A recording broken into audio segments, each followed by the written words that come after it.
I've really found myself procrastinating today on making a video. I had like 6, 7 different ideas on like really good things to talk about: triggers, law of attraction, and I just kind of realized like going down it, I was kind of feeling like not doing anything at all and just kind of giving up and like reaching that place of so much procrastination where it feels like I don't want to do this anymore, right? So, how do you beat procrastination? Well, if you watch this video, I feel you may be motivated to knowing the answer. Then I will tell you. I'm gonna edit this part in to the front. So, for me, it's really, really important to remember my why on why I do this. And it's really for all of you. Every now and then I get these comments that are like, especially this one that said thank you so much. You'll never know like how much you've helped me, and other people that really needed the message I shared that day, motivational or inspiring. And I remind myself of those times, right? And it's just like, that's why I do the work. And then I really question sometimes, because everything is just a reflection of who we are. We're individual fragments of source, and we're having this human experience. And then it's like, why am I doing this, right? Like, why did I put myself through this to do this, instead of just having the game with cheat codes? Well, had I won the lottery a year ago or 2 years ago, things would be drastically different, dramatically, in my life. I wouldn't have went through such a deepening to become who I am and focus on self-mastery, like to be able to control my triggers, my emotions, my feelings, speak with more clarity, with intention, and really like learn how to set boundaries. Because if I had unlimited amounts of money and I can just do whatever, I would pay people and leave me alone, like get things done, and like be in some like house away from people, or like a witch house, and like just be making music and just having fun. Like, I don't know, because I like to be alone, right? But having to go through the struggles and all the ups and downs of my life has allowed me to show up in a way that I never knew I could. And I think I'm like 178 videos in now. And this is the biggest commitment I've ever made in my entire life, to make a video every single day, no matter what. I made one when I found out my grandma was passing away. When she got the call and I had to go see her in the ER, and like the doctors and my family were told you have about a week with her. And I spent like most of my year last year like visiting her at the nursing home and like bringing her food and saying hi to her. And we're from Bulgaria and we live in America, and I've been here since I was super young. But my grandma went back and she raised me here in America. And when she went back to Bulgaria, she started getting like really sick and stuff. And I thought I would never see her again, because like the whole COVID thing happened. She ended up getting COVID. She ended up having a stroke. She had to get her like foot amputated because she was diabetic, and like a lot of stuff had like happened. And I thought like, I was on a call with her, like it's like Viber. It's like FaceTime, but for like, it's an app, or like WhatsApp kind of thing. And like I was FaceTiming her, and like I saw how bad she was. Like I thought like she looked like fucking Gandalf the White, and like I thought that was maybe the last phone call I'll ever have. I never thought I'd go back to Bulgaria and see her. And somehow like it was really stressful on my family, especially me and my mom, like last year-ish. This has kind of like a law of attraction story to it. So I know if you're wondering why I'm going off the rails. Um, she was she got really ill, right? So me and my mom tried to figure out how to get her back here and like get her health care and stuff like she used to have. So we thought we reached a dead end and we couldn't bring her back here to the States somehow. And because like all the pandemic policy, like all the policies, right? So,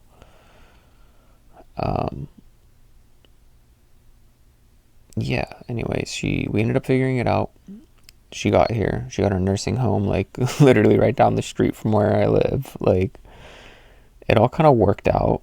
And I was able to see her every year. I mean, every day. I was able to see her every day. And going from never thinking I'll ever see her again and crying and like, accepting it and moving on, that I thought I would never see my grandma again. And then next thing I know, it all aligned that she was brought to me. And I got to spend a year with her, right? Well, almost. I think like 9 months, about a year. And before like, her time came. And during that, like I also, my cat passed away, Xena. And that was beyond tragic for me. However, it allowed me to expand into understanding life more and the afterlife and learning how to deal with grief. And I see her in my dreams a lot. She comes to visit. Sometimes I'll literally wake up and like I'll have her here. And either way though, I committed to making a video every single day, right? Even when my grandma was like on her last week, I spent my week with her and I would still take like 15 minutes away to go make a video. And even the day she passed on,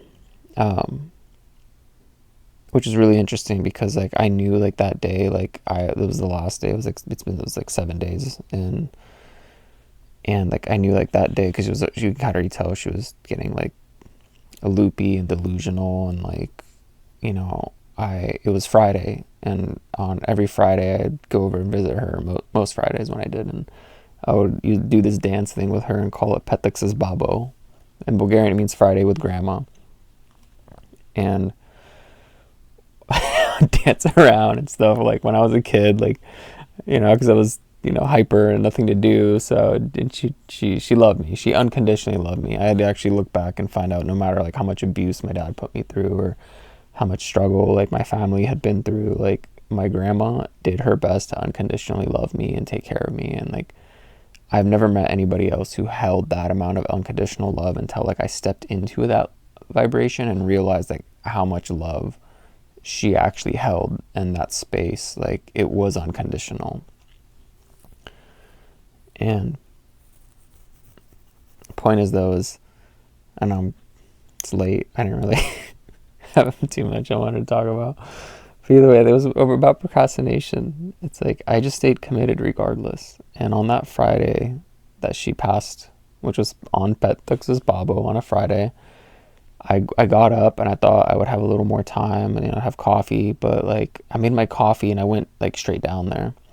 And like as I got to the window and like walked by and I saw her and I waved at her, and like my mom was there with her already, because my mom had gotten there earlier.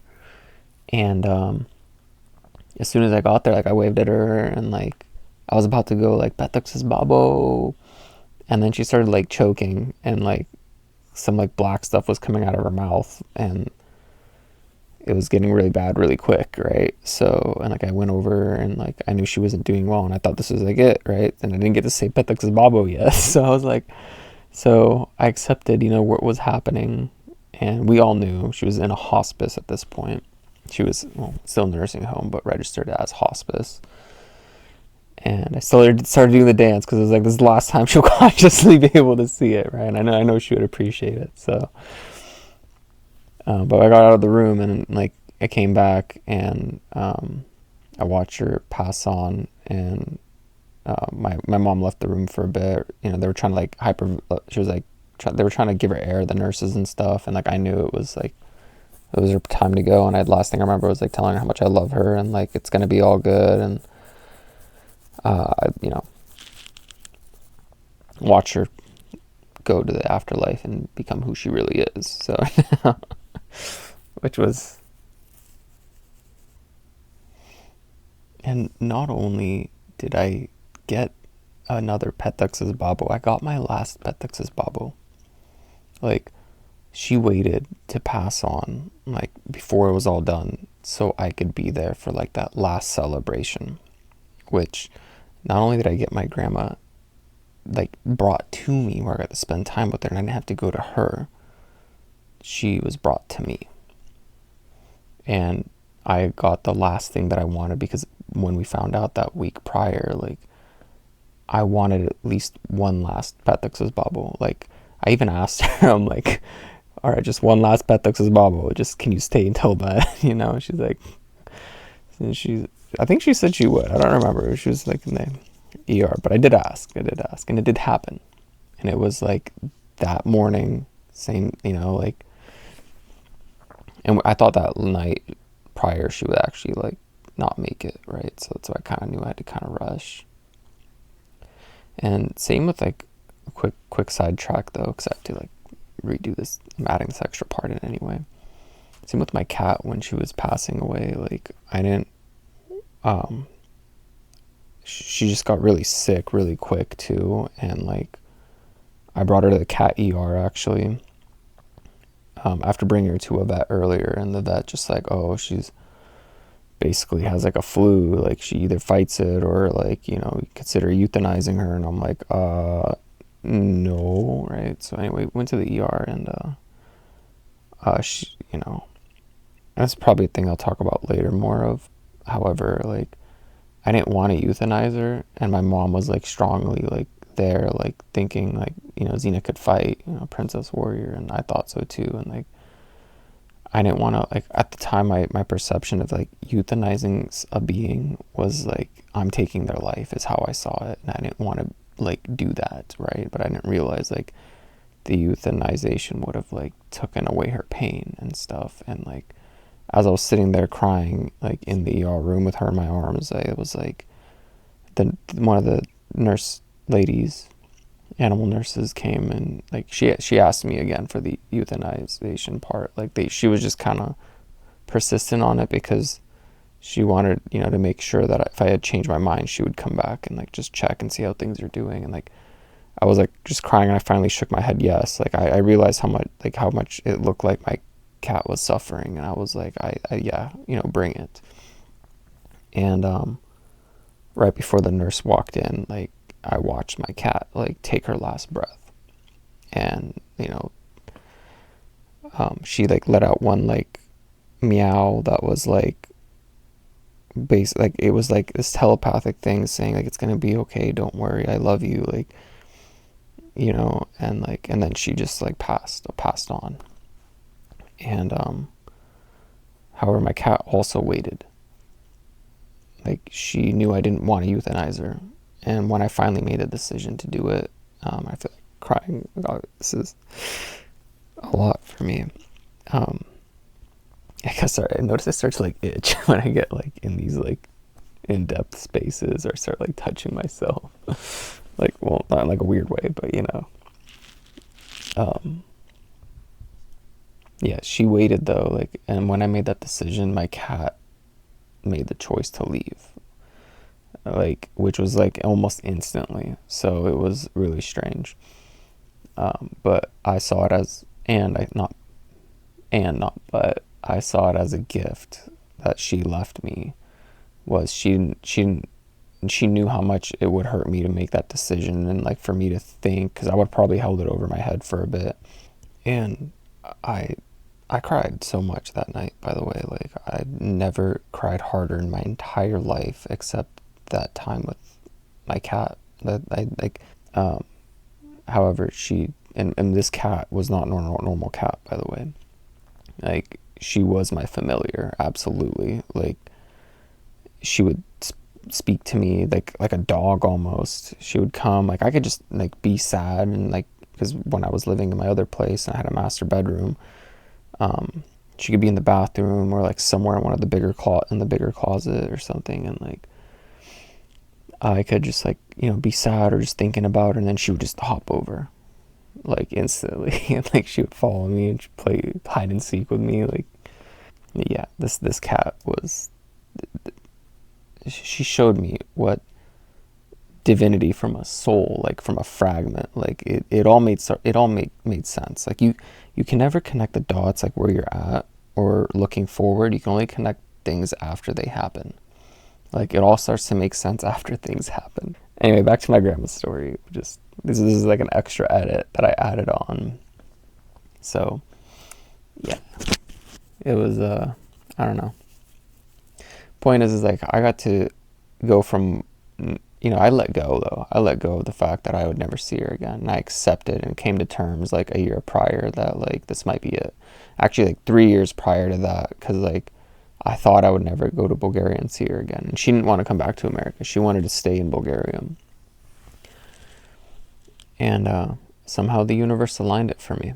And in fact, I got so bad that like when I found out, like I couldn't like think straight at work when I was working at a bank, and like I started seeing my psychologist more, and like I was having like a lot of anxiety, and like a lot of like during the time when she was in Bulgaria, like after she had her stroke, and like things weren't going well.